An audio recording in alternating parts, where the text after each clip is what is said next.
For example, in Congress, okay, we don't have term limits in America. New guy comes out, he says, I'm going to be a congressman and I'm going to make some change. And he goes in. Oh, shit. That guy just scared the crap out of me. I don't care. I'm going to stand up to him and her. Nancy doesn't scare me. Chuck doesn't scare me. McConnell doesn't scare me. Oh, my God, I just lost and I didn't get reelected. Hey, I'm so sorry. Well, but again, that can happen, and the opposite can happen. It does happen, though. It's not about it can happen. It does happen. Okay, let's say it does happen. The establishment does do that and control it. So all I'm saying is, where I'm going with this is the following. Do some people in the establishment, okay? I don't like this use of the word the establishment. Well, I'll use it. You can use a different word for it. I'll use it. Do some people who are the establishments who are using their tenure for being around and they know where the body's buried, can they sometimes make some decisions that they think is the right decision that end up destroying what they once built or what they once helped grow?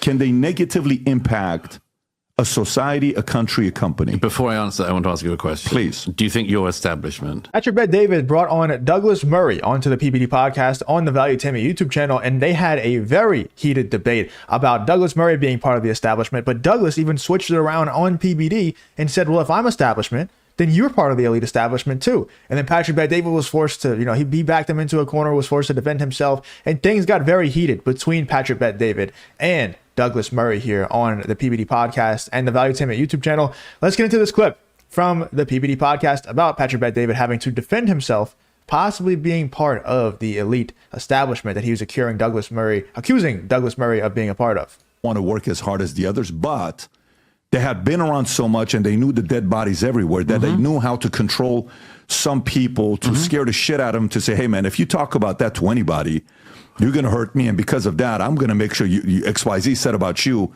And the establishment of executives in a company, much smaller, have a lot of control for that company to expand. So you'll see a lot of big companies getting smaller because of the establishment C-suites at the top who have been around for 30 years that no longer want the startups to grow. They no longer want to hear about the shit about dreams and what if one day and imagine one day and I want to move up the corporate ladder. I want to one day be the CTO or the CEO. Oh, be quiet already, dude. Let me just freaking go golf 3 days a week. That is the establishment of a company filled with executives that can prevent this company from growing.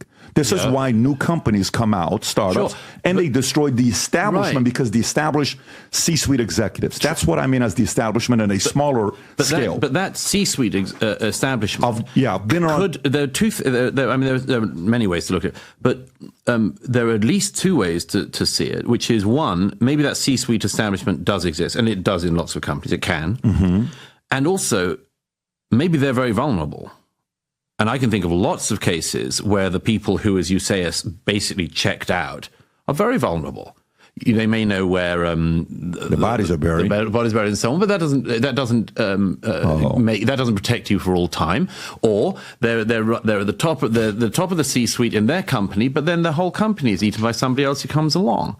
I mean, you must have seen that plenty of times as well. Of course, but that happens because of the establishment. So that's the point I'm trying to make to you is, for example, in Congress, okay, we don't have term limits in America. New guy comes out, he says, I'm going to be a congressman and I'm going to make some change. And he goes in. Oh, shit. That guy just scared the crap out of me. I don't care. I'm going to stand up to him and her. Nancy doesn't scare me. Chuck doesn't scare me. McConnell doesn't scare me. Oh, my God, I just lost and I didn't get reelected. Hey, I'm so sorry. Well, again, that can happen, and the opposite can happen. It does happen, though. It's not about it can happen. It does happen. Let's say it does happen. Does do that and control it. So all I'm saying is, where I'm going with this is the following. Do some people in the establishment, okay? I don't like this use of the word the establishment. Well, I'll use it. You can use a different word for it. I'll use it. Do some people who are the establishments who are using their tenure for being around and they know where the body's buried, can they sometimes make some decisions that they think is the right decision that end up destroying what they once built or what they once helped grow? Can they negatively impact a society, a country, a company? Before I answer, I want to ask you a question. Please. Do you think your establishment... I don't think I'm establishment. I'll explain to you why I don't think I'm establishment. I'll give you my who I was. my background. I know your background. I'm just saying, but where you are now, why aren't you establishment? I'm not at all part of the establishment. I don't take money from anybody. But I don't take sponsorship. Sure. Okay. I don't have to. Now, hear me out. Let me tell you this. So I got a call from a guy. So, and I won't give the name, but you know who this guy is. Maybe you would know who this guy is. In the game of agents, managers, representatives, he's at the top. Okay. So, hey, listen. By the way, what Patrick Bet David was saying right there about this stuff actually happening, where people get bribed, people get blackmailed, worse things happening, like actual assassination attempts. We literally just saw today, as of recording this video right now, Donald Trump just had a second assassination attempt on him, or a reported second assassination attempt. It's not 100% confirmed that it was an attempt on Trump's life. Pretty sure it was, though, as reported by CNN and by other woke media outlets, as well as right-wing media outlets. So that's number one. You don't follow the establishment's way. They will literally just send people to kill you, possibly, allegedly, obviously. But also with blackmail, we saw the Epstein list. There's a ton of people out there who probably knew exactly who was on that list. They probably were recorded being on the island. They probably have pictures taken of them. And hey, you don't do what I say, guess what? This gets exposed. This gets put out there. These emails get sent to your family, whatever, So of course that stuff happens. We see it exposed all the time, over and over again. So what Patrick Bet David was saying there to Douglas Murray is 100% true. And there's just no arguing it. And that's why he didn't really argue it much. If there is ever an interest in wanting to have us represent in the sale or in the partnership of the podcast being with XYZ company to get 100 million here, a couple 100 million here, whatever it is, you got to kind of be careful to not have those types of guests on anymore. I got this call. I'm just telling you, I got this call. Sure. Okay. Here's how the call went. I said, here's the difference. I'm a self-made guy. I made my own money. I came up, had a 1.8 GPA. I don't have a 4-year. I don't have a 2-year. I'm an Army guy. I love numbers. I'm very good with numbers, and I love people. I got into financial services. Somehow, some way, in the insurance industry, they couldn't stand me because I was not a golfer. I'm in insurance industry. I've golfed 18 holes in my life, maybe 5 times. I can't stand golf. I'm not that guy. We are in utter agreement. Okay, I'm not that guy. I don't have the patience for golf. So I will caddy for you and we can have a nice cigar, but I'm not going to sit there and golf with you. That's not me. So nothing about my profile of being in the financial industry was the ideal guy. Then there is disruption. Then we have market share. Then we grow. Now we have enemies. Behind closed doors, I'm losing insurance carriers. I'm losing contracts. They're playing games. The guys that have been around for 30 years who have a nice, sweet little business don't like a guy like me coming in. They're making my life a living hell, and I'm still not caving at them. And then eventually we sold the business. And then I came to start my own company now. We have media, consulting, all the stuff that we're doing. Yesterday we had an event, Palm Beach Convention Center. We had nearly 6,000 people in the room. We had Dwayne The Rock. If you enjoy content like this, then make sure you leave a like and subscribe to the channel. It really does help me out a ton. Let's get back to the video. Constant people showing up from 100 plus countries, executives, founders, private equity guys, VCs. And they're coming in and we're not sitting there saying, hey, I owe this guy, better do this, or else that guy, this guy. I don't do well with that. So all I'm saying is, you asked me the question, I'm giving you the establishment side. I sit there and I think about who the hell, even with the people that have the money, the only way this could be happening is because somebody's allowing for this to happen. Somebody at the top has to be allowing for this to happen because they think it may be a good idea or there's a deceptive idea, reasoning behind it. Okay, let me, first of all, was to say, again, when it comes to your own example, I can imagine somebody, as with me, accusing you of being part of an establishment. An establishment. Yeah, that's what I'm saying. Not the establishment, because what I'm saying is I don't think that there is the establishment. I think there is in a country. I think there are establishments. No, but I think, and I know, by the way, what people say about it is, oh my God, he's covering up for the establishment. I just don't. As I say, I think that there are different establishments and different gatekeepers in different industries, and you just described your experience with one. But it'd be perfectly possible if I was a guy who was down on his luck somewhere in the US and I wasn't on the ladder yet and I wasn't doing so well, I might well look at your CV and think, oh, he's part of the establishment. or an establishment, at least. An establishment is different than the No, establishment. but again, somebody could easily say, end up pushing you that way. My point is, I definition- don't think that the parameters on this. If you're trying to teach me English, you're right. If you go on the English route to say, here's the... Well, I'm going the logic route, too. No, it's not the logic route. Where I'm going with it is different than the exact definition. Yes, this is our building. This is our establishment. It is. Yes, this is our restaurant. It's my establishment. Yes, this is our comedy club. It's our establishment. Yes. I just hate when people play this game. It's just whenever people play this word game, this English language game, like what do words really mean? That's when you know somebody's losing an argument. Like that's when you know Patrick Bet-David is just in the right here. He just has the high ground in the situation. Whenever Douglas Murray is starting to say like, well, what is the definition of establishment? Like, this room that we're in, it's technically an establishment, so therefore your establishment. It's like, no, man, come on.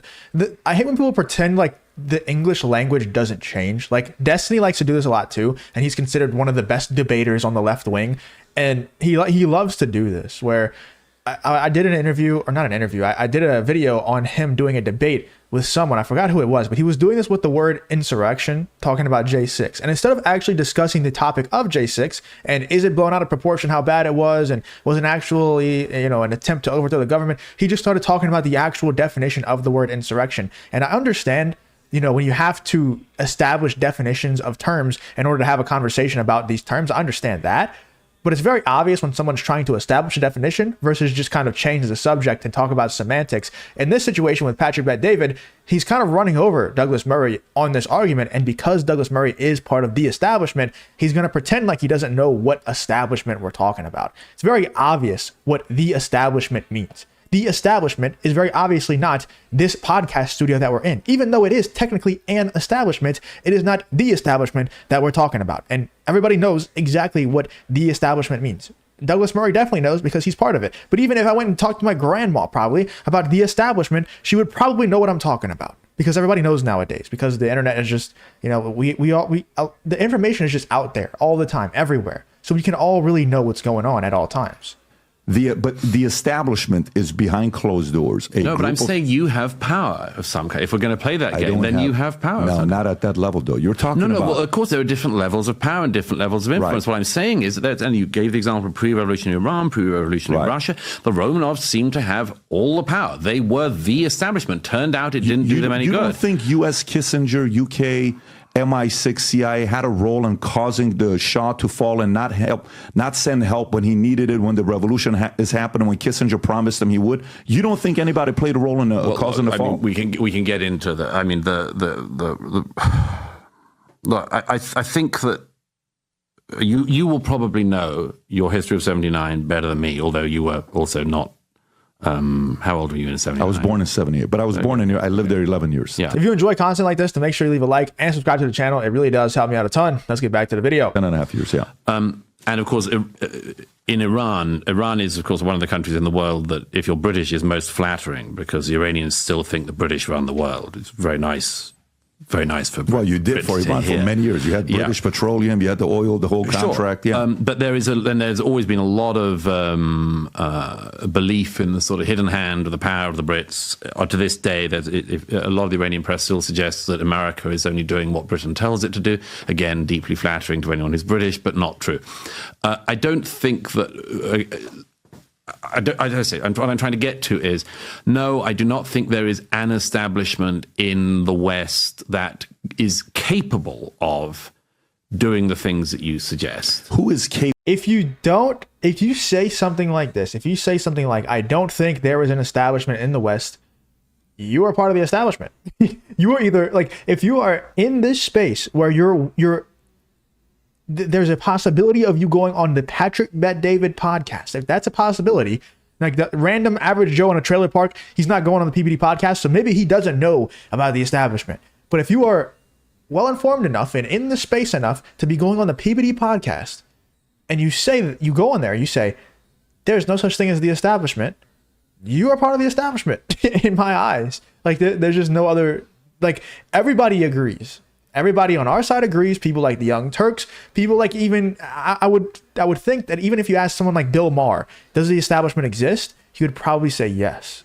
He'd probably say that there's some people out there who have information on others, who blackmail people, who even, I mean, dude, JFK, just the JFK situation alone proves it. It just proves it alone. That one situation proves it. Capable of causing mayhem. Which establishment is capable of causing mayhem in EU that is not just this whole thing happened accidentally? Again, I just resist a sort of low resolution analysis of what is a very complex and potentially lethal problem. I would love it if it was the case, and I've had so many people who've tried to argue this to me since Strange Death came out. I'd love it if it was the case that there was a document from the establishment in the EU that explained its border policies in the last 60 years, let's say. There just isn't. I'll tell you what I think has happened. Very, very straightforward human explanation. The borders started to open after the Second World War. They invited in what were called guest workers, the Gastarbeiter program in Germany, mainly people from Turkey. They asked them in, invited them in, because there was a need to reconstruct Europe after the war. There was an assumption, Angela Merkel herself said this in 2010, there was an assumption that the migrants would go home after they'd arrived. There was every mistake possible was made, but, and in retrospect, we just say, how the hell did they make this mistake? I mean, who could have guessed that a Turkish man moving to Hamburg, Berlin, might want to meet a nice woman, and if he met a nice woman, might want to have nice children, and if he had nice children, might want a nice house and a nice salary and so on, and might not want to go back to Turkey. And that's one of the better countries that people enter Europe from. They didn't see it coming. They didn't predict that. And they slowly, as the decades went on, lost control. And every single time, as a famous politician in the UK said, every single time somebody inherited office, they saw all of these problems they were inheriting, and they could see the problem was getting worse and worse and worse. And they knew that they were less and less capable of dealing with it. And they knew that they should leave it for their successors because this was too difficult to deal with today. Now, tell me that when we come to the case of the US, something similar isn't happening. What has been the story of illegal migration? It's not. That's not the same thing that's happening, because it's not as if they are leaving the situation to be solved by their successor. They are actively making the situation worse on purpose. Like, there's no possible way that you can be as incompetent as the Biden regime has, more specifically Kamala Harris has been, when it comes to the border situation. Like, there's no way you can be incompetent enough to make it that much worse than it was before. It's purposeful. It has to be purposeful. So it's not like saying, oh yeah, the border situation has been, I mean, it has been bad, but it hasn't been this bad, right? It hasn't been a complete disaster for a long time, for that long. So it's not Kamala Harris coming in and saying, oh yeah, the border crisis has been really this bad since 1980, but I don't really want to solve it. I'd rather just wait for the next president to solve it. So I'm just going to leave it as it is. That's not what happened. It was, the border situation is bad. It's not all that bad. At least we didn't know it was all that bad until Biden took over. And now we just made it 100 times worse. And not only that, but we're not even allowed to call the people who are coming in and who are just chilling here illegally. We're not even allowed to call them illegal immigrants anymore. We have to call them, I don't even know what we call them. I don't know. I don't even know the definition that we're supposed to call them. But instead of trying to solve the problem, they just say, hey, let's just change the name of them from illegal immigrants so that we don't have any illegal immigrants here anymore. It's kind of like what they do with the crime issue. It's like, hey, instead of solving the crime problem, let's just raise the threshold for what constitutes a crime. So now people can steal $1,000 worth of groceries and they're not technically committing a crime. Therefore, crime is down. Isn't that genius? It's such a genius solution. Let me know in the comments what you thought about this debate here with Patrick Bet-David versus Douglas Murray about the existence of the establishment. If Patrick Bet-David is establishment himself, and the rest of the things that PBD and Douglas Murray discussed here on the Value Entertainment YouTube channel and the PBD Podcast.